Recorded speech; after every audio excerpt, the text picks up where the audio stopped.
following is part of a collection of interviews conducted by El Grupo El Ron, a non-profit group dedicated to eradicating false concepts in all fields of knowledge through the teachings of the Ascended Masters of Light, by a medium, Jorge Raul Olguin.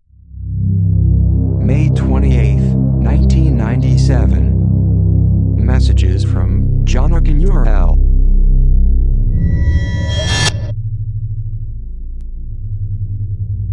My name is Johnakan Ur-El, and I am Nathan, the soul being of this vessel. This is the first time that I communicate through a mediumship contact, but many times my physical part of myself, Jorge Olguin, gave messages sent by me, his spiritual self. I send messages for guidance to incarnated beings to make them understand that we come to the physical plane to evolve and that the only guarantees for spiritual evolution are love and service. I see much interference from spirits of error who don't want us to orient the human being with messages. At what plane are you, Master Johnakan?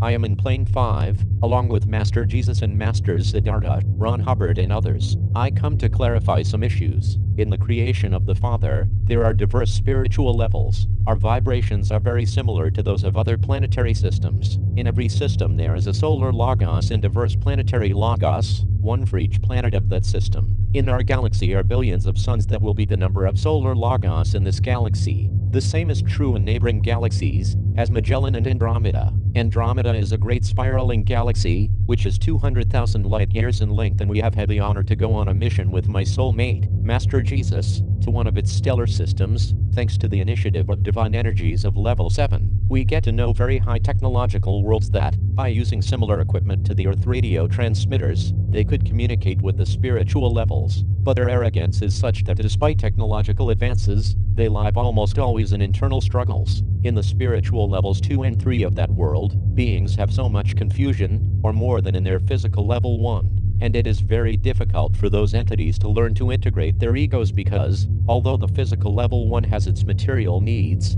the other levels compete for power, seeking domination of one over the other. The lust for power in their spiritual planes is absolutely sickening. Their engrams grow almost continuously. In those vibrations, 2 and 3, there is no hunger or physical desire, but they channel the ego and do needs of power. For that reason, we were very sad to note that little attention was paid to our messages. They were blinded by an enormous ego. I am not saying that our mission failed, because we were able to see a large number of entities, sunk in confusion, thinking over their attitude, but the vast majority continued the same way. Here on Earth the task is also arduous. Good is subject to free will, and sometimes we find it difficult that a spirit of error assumes that his way is wrong. Master Ron Hubbard has worked on countless occasions with the mission of love, and he is sorry for the little echo that messages of brotherhood have. Ron Hubbard's sadness is understandable to see that deadlines are shortened and entities are not rising, since arrogance and appetites for power are becoming larger. In the physical plane the gap between rich and poor is widening, and technological advances are only accessible to those who can afford them. Major corporate interests are causing great wars, and when the war is over, thousands of people sunk in the greatest neglect. Then is when indifference from those who can help is noticed. As a spiritual entity and incarnated being in the physical plane, my mission is to bring words of light to smooth the way for many who are in the search. I am aware of the great spiritual disinterest affecting mankind, and I know that many do not believe that this is happening. It's not enough going to temples to pray, because prayer is sterile if not accompanied with service.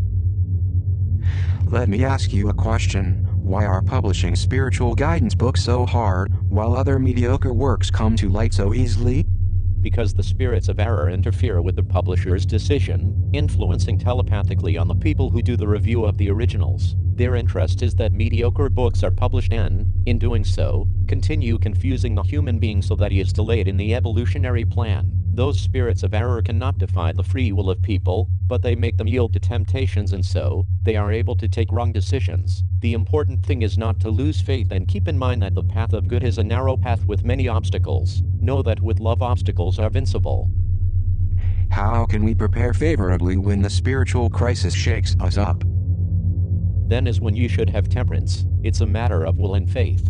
Faith is not bought. The Absolute provides the vibrational capacity called faith and another high capacity called hope, but it depends on the entity that seeks to absorb those vibrations. Both faith and hope can be assimilated If the spirit is guided by positivism, in some spiritual centers faith is represented as a 4-point star and hope is painted as a rainbow. Faith and hope together are the mainstays for spiritual change, but at this point, each person, each incarnated entity seeking notorious changes, must have his intuition as a guide and high spiritual mind for not taking wrong decisions. But you and everyone who wants to assimilate this message must be aware that any material wealth, substantial or not, will always give spiritual fruits if it's canalized based on others. Otherwise, each one will generate a karmic responsibility so high that it could even destabilize his Thetan and make him to descendant level. Take this message literally. In the same way that an incarnated altruistic spirit might break the wheel of karma, if he makes a bad use of material availability, it may lead him to a setback that will generate engrams. Thus, that human being could contaminate his Thetan until making him lose his brightness. Then, not being compatible with his level any longer, this Thetan would descend from vibration automatically. I speak of greater service, with or without economic possibilities, the greater chances of spiritual growth of each member of the physical plane. If ignoring service by personal desires, there may be important setbacks in the person, even in his Thetan that, as I said, could descend from the level at which he stood. I leave with the joy of having been able to make a modest guidance. Goodbye. Thank you, Johnakan, and until the next session.